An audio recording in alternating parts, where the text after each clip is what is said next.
We've all had that thought. This game feels so realistic. In 2013, GTA 5 was released, and 7 years later, followed by Cyberpunk 2077. Two of the most immersive open worlds to date. But what actually makes these worlds feel so real?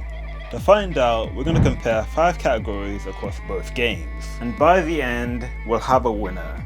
Which game is the most realistic? A lot of people will assume Cyberpunk is the most realistic because it came out much later, but that doesn't mean it's a guaranteed win. Let's explore our first category of NPCs, which I believe is the most important part of making a game feel realistic. But how do we determine which one is more realistic? Simply, how do they react to me? Let's start with GTA. Rockstar uses a dedicated game physics engine called Euphoria. This allows for on-the-fly animations and behaviors which will give characters realistic reactions. For example, if you shoot someone in this game, they will react like they're actually trying to live, and it kind of feels bad sometimes, I can't lie.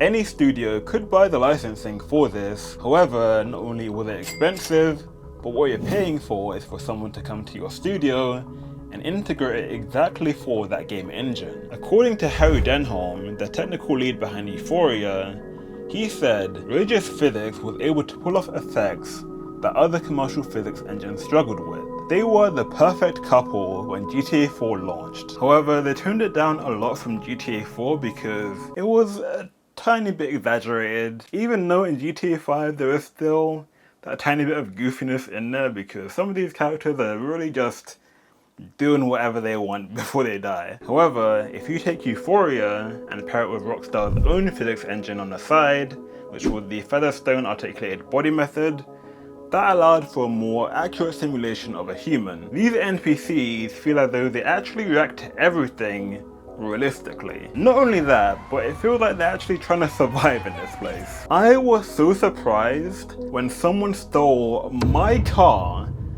and drove away with it. I had to chase him down and get it back, but why did they take my car? You can also interact with NPCs through a cycle of being nice to not so nice, and they'll give you a mixed reaction of either running away, or driving away, or wanting to fight you, which is my personal favorite, and calling the police. Very impressive showcase, but how did it compare to Cyberpunk? Cyberpunk can't use Euphoria because they stopped licensing in 2017. That's all Rockstar's now. So how can it possibly compare? They kinda have Euphoria, but from Wish. NPCs do react to where they're hit, but it isn't to the same level. The NPCs react to guns how you expect them to. They've also got the right idea and let you interact with NPCs, but it's only one-sided dialogue. However, one thing that I didn't realize about this game, even though I've played it multiple times, civilians can fight you in this game.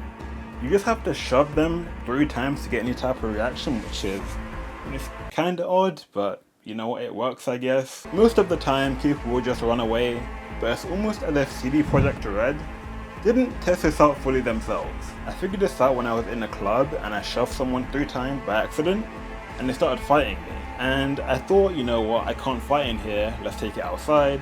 Turns out the security guard actually shoots them. So security guards can shoot people, I didn't know they could.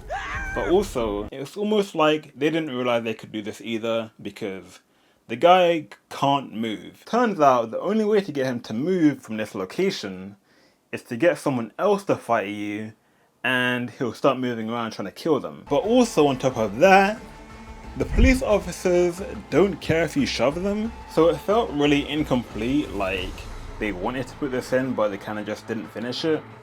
Like some people react, police don't, but still pretty good, but not better than GTA 5, so for this round, GTA 5 wins. Next up is world depth. What does this mean? This includes building interiors, what can you interact with, and what is the level of destruction. This time, let's start with Cyberpunk. I want you guys to look at this map of Night City right here. What CD Projekt Red did was instead of focusing on map size through space, they said nah, verticality. There are so many buildings in here that have an interior, but on top of that, there are so many layers within this city, it feels so dense, you can genuinely get lost. This map is actually smaller than GTA 5. It doesn't feel that way at all, which makes sense because when environment art director Casper,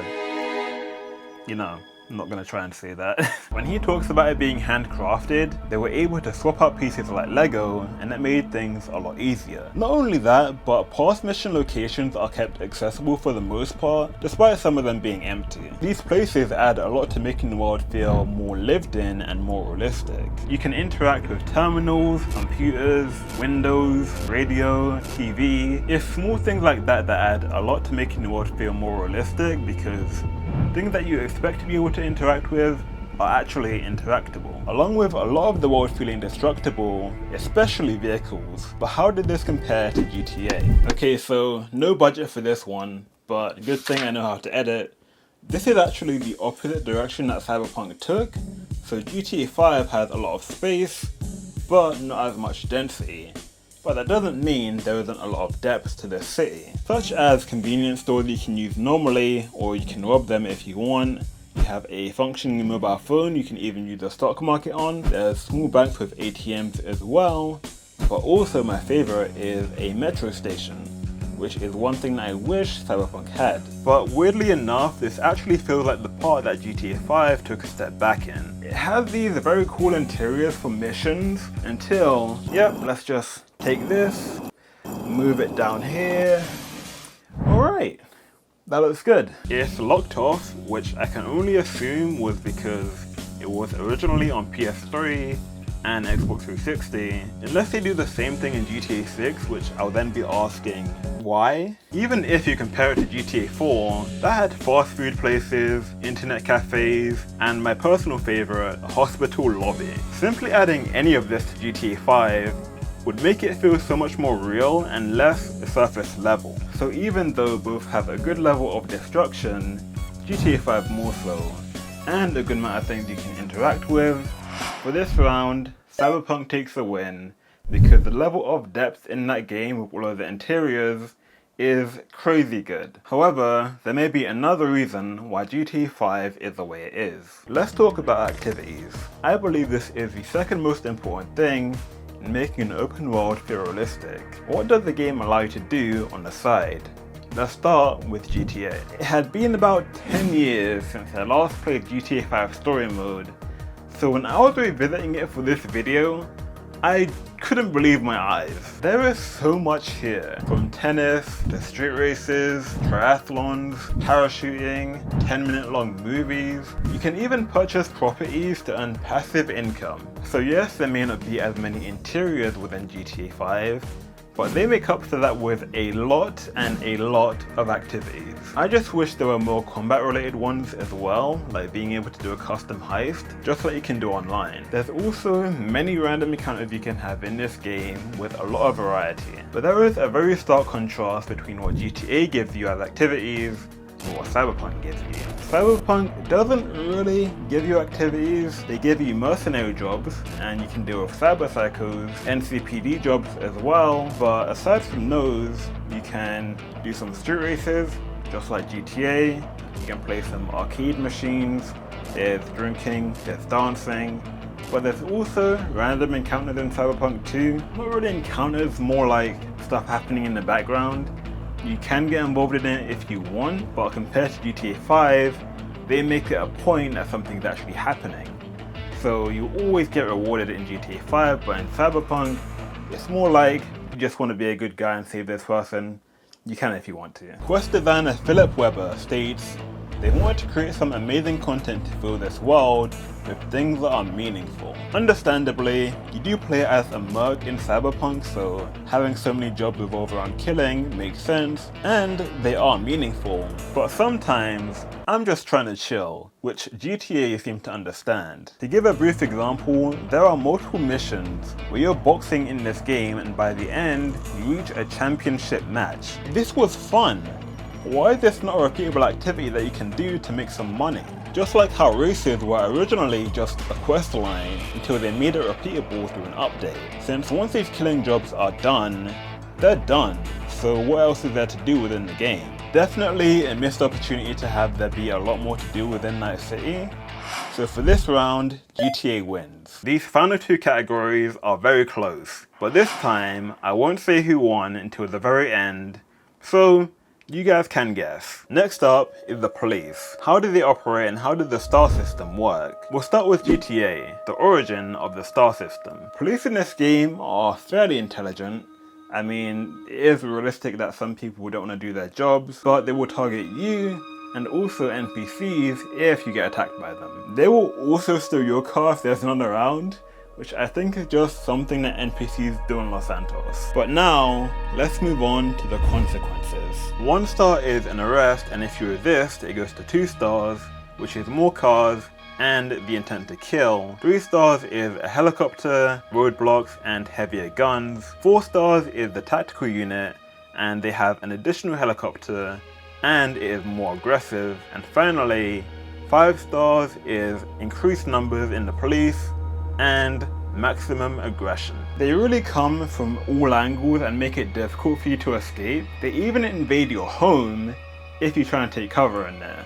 It is really cool, but if you really tried, you could escape 5 stars in this game. GTA 5 doesn't feel like it's throwing everything at you. If I'm getting chased by 5 stars, I should feel like I'm cooked, but it doesn't feel that way. But even the police don't use every gun that the game offers you. Why is there like some restriction here? Because they don't even use sniper rifles. It's a bit odd, but still very impressive. Now, if we fly over to Cyberpunk, they're actually somewhat different. I stated earlier that civilians can attack you. I tested if police actually cared like they do in GTA, and they couldn't care less, unless they get hit themselves. Then they care. But if I make an NPC drive into pedestrians and they get killed, the police instantly know that I did it, despite the NPC driving the car. It just didn't make that much sense to me. I also tested what happens if you shoot in the mega building, and it's only the police that are currently there that will do anything about it, which I can only assume is because the police aren't coded to take an elevator or to help you out, which is a shame. But what about the star system? 1 star, police officers are on foot or in a car. 2 stars, you get more police officers and more cars. 3 stars, you get armored vehicles with heavily armored officers carrying light machine guns, and they will try everything they can to ram you off the road. 4 stars, the entire police force is now doubled, but 5 stars, this is really cool here. MaxTac arrives from the sky with 5 operatives. A heavy, Mantis, which is Mantis Blades, a Netrunner, which is the Hacker, Sniper, and Assault. These are all mini-bosses, and NCPD will also bring in weaponized vehicles. They are throwing everything at you. Like if you try and escape,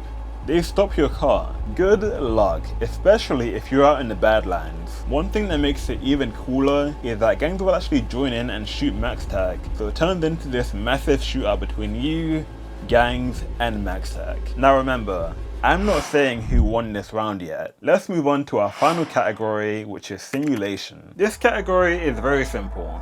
Does it feel like the world is living without you doing anything to it? This is a culmination of basically every category, and we'll start with Cyberpunk. Cyberpunk is a very chaotic world. Throughout it, you can see people getting into shootouts or escaping the police. There's different social classes and they operate differently from one another. When it's been raining, they wear raincoats, and they also take the end card to go to whatever destination they want to go to. Despite it just being a loading screen in the middle, it still had that illusion of effect. Whether they're clubbing, or being part of a gang, or being held at gunpoint, it feels like if they're not walking around, everyone is doing something within this city. However, as much as I love that, it also feels like you don't move, don't react, don't do anything apart from your job. Like they've got a gun to the back of their head. It just feels a lot more unnatural when everyone else is running away, but these people just choose to stand still and not do anything. This isn't always the case, but it is there quite often. I just wish it felt more natural in what they do. Like I would love if I was able to see someone go into their apartment. Not like a whole routine, but more like a small destination where they popped in at some random point I couldn't see them, and then I see them go into their apartment. apartment. Just having small little destinations like that really adds a whole lot to the realism of the game. But let's move on to our final comparison against GTA. GTA shares a lot of similarities with Cyberpunk, with there being a lot going on. You'll often find police chasing someone or getting into shootouts. You'll even see NPCs doing activities, and there's also a lot of chaos in this game that happens without you even doing anything. Like this random car that fell from heaven and just caused a massive chain of explosions. You'll see NPCs getting on and off the metro, flying planes. There was even one time where I followed this police car for almost 3 minutes because it didn't seem like it was going anywhere until it reached its destination and killed this guy. I don't know if this was actually their destination or if this was just racially motivated. Who knows? Or Michael's family. I'm pretty sure I wasn't supposed to see this pop-in animation, but if I didn't, it would give that illusion that he just got back from a bike ride, which is the exact thing that I was suggesting that Cyberpunk had. I will say though, one thing that threw me off is that no one seems to be affected by the rain in this city. Everyone kind of just walks by and doesn't have an umbrella or a raincoat. Just a small nitpick, but just something I noticed. But the final thing that I found really cool, and it's just a small detail, it was this guy parking his car and getting out. That was it. With all that being said, both games have incredible levels of realism and excel in different aspects, but there can only be one winner. The most realistic game out of GTA versus Cyberpunk is GTA. Even though I prefer the police system in Cyberpunk and how extreme that feels in wanting you dead, the simulation levels in GTA are unmatched. Going into this, I actually thought Cyberpunk would win because, I mean, it's my favorite game, but after replaying GTA, it is insane the level of detail and realism that game has. But this is CD Projekt Red's first attempt at a Cyberpunk game. They have so much potential to exceed Rockstar. But thank you for watching, I hope you enjoyed it. Let me know if you like this different approach to videos. I'm kind of just, I don't know, experimenting a little here. But yeah, bye. My story.